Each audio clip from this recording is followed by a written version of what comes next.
কিন্তু আপনাদের কার্যকলাপে আমরা মনে করি না যে আপনারা এরকম আসছেন বা থাকতে পারেন, হয়তো আমাদের এরকম সাংগঠনিক বা আমাদের প্রোগ্রামগুলোতে আসেন নাই, যার কারণে অনেকে বুঝেন না। হ্যাঁ, যে আজকে কিসের জন্য আপনাদেরকে ডাকা হয়েছে, কি মানে কি করবো, আমরা কি করতে যাচ্ছি।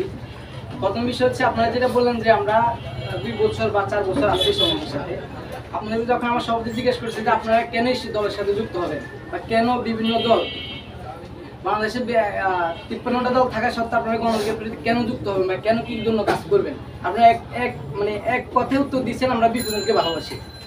এক ব্যক্তিকে ভালোবেসে দল করা যাবে না। হ্যাঁ, নূর ভাই কিন্তু কয়েকদিন মিলে থাকবে না, কয়েক বছর পর নূর ভাই চলে যেতে পারে দল থেকে, বা উনি ই করতে পারে। আমাদের কিন্তু দলে আছে, ঘোষণাপত্র আছে কি 1-2 বারের বেশি কেউ প্রধানমন্ত্রী মানে নেতৃত্বে থাকতে পারবে না।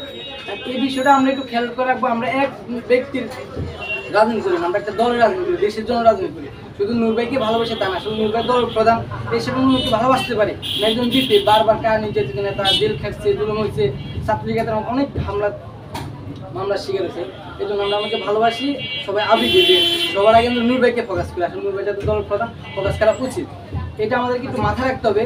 যখন আমাদের নেতা কথা বলে সেখানে আমাদের কবিতা সেন ঢাকা কেন্দ্রীয় কমিটির হোসেন নূর ভাই সহসভাপতি, সঙ্গীতা আপা যুগ্ম সাধারণ সম্পাদক কেন্দ্রীয় কমিটি, মামুন হোসেন আমার সভাপতি, মহানগর উত্তর যুবলীগের পরিষদ, শাকিল অলক ভাই আছেন কেন্দ্রীয় কমিটির যুগ্ম সাধারণ সম্পাদক, আমার সাধারণ সম্পাদক জাহিদুল ইসলাম আপুল ভাই আছেন। ওনারা আপনাদের নেতা, আপনারা এক সময় ওনাদের বা আমাদের পর্যায়ে আসবেন।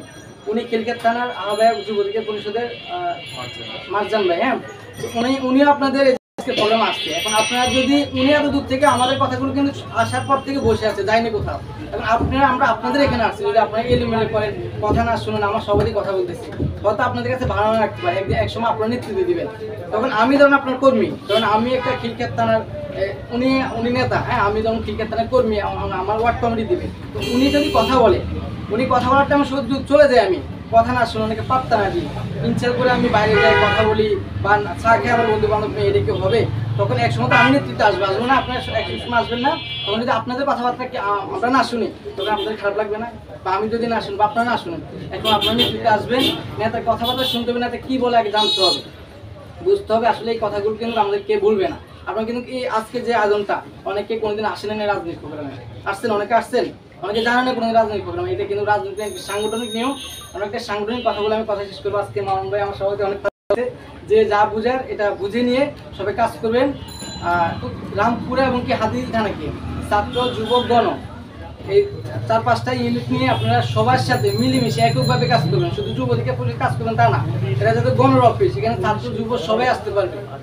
এখানে যদি গণ তা না, এখানে কিন্তু লেখা না শুধু গণধিকার পরিষদের কার্যালয়, এখানে হয়তো লেখা আছে শুধু এটা মেন দল। এই জন্য সবাই আসবেন। এখানে গণসভাপতি আছে, আমি হয়তো চিনি না, আজকে পরিষদ ওনাকে দেখছি, ওনার প্রোগ্রাম অনেকবার। তো সবাই যাতে আসছেন আজকে প্রথমে এই প্রোগ্রামে, এখানে এসে কথাবার্তা বলবেন, সাংগঠনিক কিছু দিক নির্দেশনা দিবেন এবং নিবেন।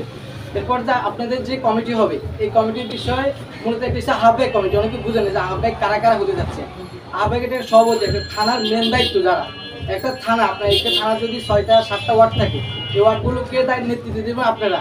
আমরা যেমন মহানগর আছি, আমি সাংগঠনিক সম্পাদক 27টা থানা প্রতিনিধিত্ব করতেছি, আর যারা কেন্দ্রীয় কমিটিতে সারা বাংলাদেশ নেতৃত্ব দিচ্ছি, কথাটা বুঝছেন, যারা কেন্দ্রীয় কমিটিতে আছে সারা বাংলাদেশের নেতা। আর আমরা যারা ঢাকা মহানগরে আছি, তারা শুধু 27টা থানা নিয়ে পালন করছে। আপনারা যারা থানা থাকবেন, তারা আপনাদের যে ওয়ার্ডগুলো বা ইউনিয়নগুলো, রামপুরা থানা বা হাতিগঞ্জ যে ওয়ার্ড বা ইউনিয়ন আছে, এগুলো আপনারা নেতৃত্ব দেবেন আপনাদের নেতা। এখন আপনারা কজনের নেতা হবে, আপনারা দিতে হবে। আপনার 10 জনের নেতা হতে পারেন, বা আপনার 20 জনের হতে পারেন, আপনার 1000 হতে পারেন, 2000 হতে পারেন। আপনার কর্মী সমর্থন বেশি থাকলে আপনার জনপ্রিয়তা স্পেস বাড়বে। হ্যাঁ, তো এই বিষয়টা এটা খেয়াল রাখবেন, আমি বেশি কথা বলবো না। আর আপনার কমিটি দেওয়ার পর একটু চেষ্টা করবেন, আপনাদের ব্যানার পোস্টার করলে অনেকেই আমাদের দলে আসতে চায় কিন্তু পারে না, মানে এরকম এবিলিটি নাই।